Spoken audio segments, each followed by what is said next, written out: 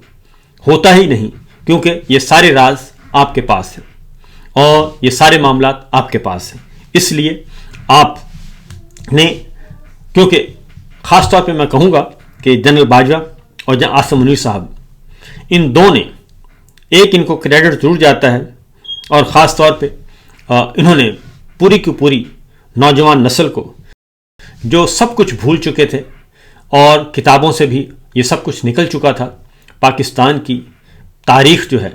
اور وہ ساری کی ساری تاریخ مٹائی جا چکی تھی یا مٹ چکی تھی یا آؤٹ آف سلیبس ہو چکی تھی، اور وہ بزرگ جنہوں نے اپنی آنکھوں سے سب کچھ دیکھا تھا، ڈکٹیٹرشپ کے ادوار دیکھے تھے، وہ سب جا چکے تھے، اور صرف اس وقت پرویز مشرف صاحب کو کی ڈکٹیٹرشپ سے واقف لوگ تھے، تو لہٰذا صورتحال تبدیل ہو چکی تھی اور پرانے زخم جو ہیں وہ مندمل ہو چکے تھے، اور پاکستان ٹوٹنے کا جو زخم ہے وہ بھی لوگ بھول چکے تھے، اب آگے بڑھ چکے تھے۔ لیکن موجودہ یہ جو ریجیم چینج آپریشن سے لے کے اب تک پورے 3.25 سالوں میں جو کچھ ہو چکا ہے، اس کے بعد وہ سارے زخم دوبارہ ہرے ہو گئے ہیں، اور وہ پرانی قبریں جو ہیں وہ ان قبروں کی نشاندہی ہو گئی ہے، اور اب نوجوان کہیں اور نہیں جاتا، وہ اب سب کچھ سیانہ سمجھدار ہو چکا ہے اور شعور اس میں آ چکا ہے، لہٰذا یہ جو کچھ ہو رہا ہے یہ مقافات عمل ہے، اور یہ مقافات عمل بھی ہے، اور یہ اللہ تعالیٰ کی طرف سے عذاب بھی ہے، کیونکہ جب آپ لوگوں نے ظلم کیا اور ظلم کیا، ناانصافی کی، بے توقیر کیا ماؤں بہنوں بیٹیوں کو، اور چادر چار دیواری کو پامال کیا، تو اس کا نتیجہ ہم سب کے سامنے ہے۔ اس لیے جب تک یہ سلسلہ اسی طریقے سے چلتا رہے گا تو پھر معاملات بھی اسی طریقے سے خراب ہوتے رہیں گے۔ ابھی ایک اور میں سن رہا تھا، ڈکی بھائی مشہور و معروف یوٹیوبر، اور ان کو آپ کو معلوم ہے کہ ان کو گرفتار کیا گیا تھا، اٹھایا گیا تھا، اور ڈکی بھائی نے جو اپنی رہائی کے بعد ان کا پہلا جو ہے ولاگ آیا ہے، اور اس میں انہوں نے ساری حقیقت بیان کر دی کہ کس طریقے سے ان کی دولت پہ نظر تھی، اور کس طریقے سے ان کو خاندان کو، ان کی بہن کو، ان کے بچوں کو، ان کی والدہ کو، ان کی اہلیہ کو، ان کے ماموں کو، ان کے دادا کو، ان کے دیگر عزیز و اقارب کو، ان کے دوستوں کو کیسے کیسے بلیک میل کیا جاتا رہا دولت ہتھیانے کے لیے، اور کس طریقے سے یہ سب کچھ کھیل کھیلا جاتا رہا۔ انہوں نے ساری حقیقت بیان کر دی اور بتا دیا کہ ادارے برے نہیں ہوتے، ادارے میں موجود افراد جو ہیں وہ برے ہوتے ہیں۔ یہ ایک عام آدمی کا، ایک عام یوٹیوبر کا ایک مشاہدہ ہے جو 100 دن ناحق قید میں رہا اور جس سے دولت ہتھیانے کی کوشش کی گئی۔ یہ ان کا جملہ ہے کہ ادارے برے نہیں ہوتے، اداروں میں موجود افراد جو ہیں وہ یہ سب کچھ کرتے ہیں۔ تو ہم بھی یہی کہتے ہیں کہ اداروں میں موجود افراد جو ہیں وہی ہوتے ہیں۔ اس لیے کل مینا خان افریدی نے کہا کہ عمران خان اس سسٹم کا باپ ہے، اور وہ اس لیے یہ کہا کہ جناب سچویشن بڑی کلیئر ہے کہ آپ باوجود کوشش کے ابھی تک 3.25 سال سے عمران خان کو ختم نہیں کر سکے۔ اور سب سے اچھا جو تبصرہ ہے وہ میں پڑھ رہا تھا اوریا مقبول جان صاحب کا، کہ عمران خان کا دفاع کرنے والوں پر سورج غروب نہیں ہوتا۔ یہ بات بالکل درست ہے کہ عمران خان کے مخالفین اس کے خلاف چند گھنٹے زہر اگلتے ہیں تو گوادر سے گلگت تک سوشل میڈیا اس سے محبت کرنے والے دفاع کا پرچم تھام لیتے ہیں۔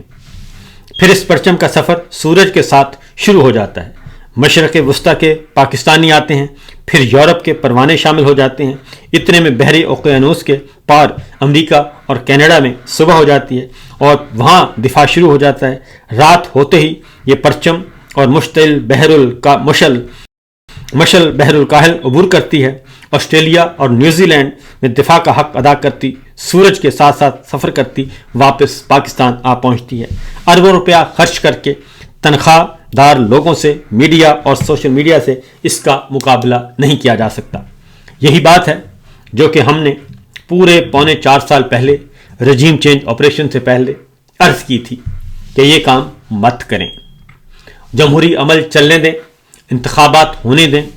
اور پاکستان کے عوام کو فیصلہ کرنے دیں۔ یہی ایک نیچرل اور قدرتی راستہ ہے۔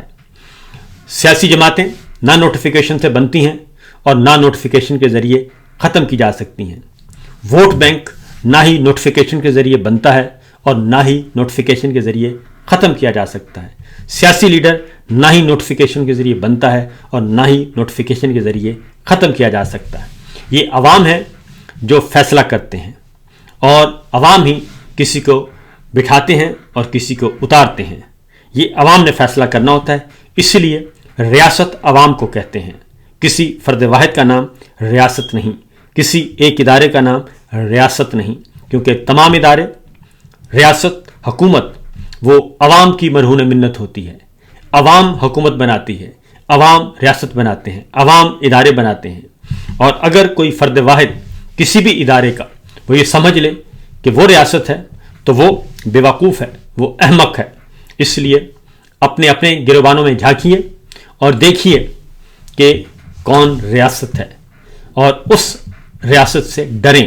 کیونکہ ریاست عوام ہے۔ اجازت دیجیے، اللہ حافظ۔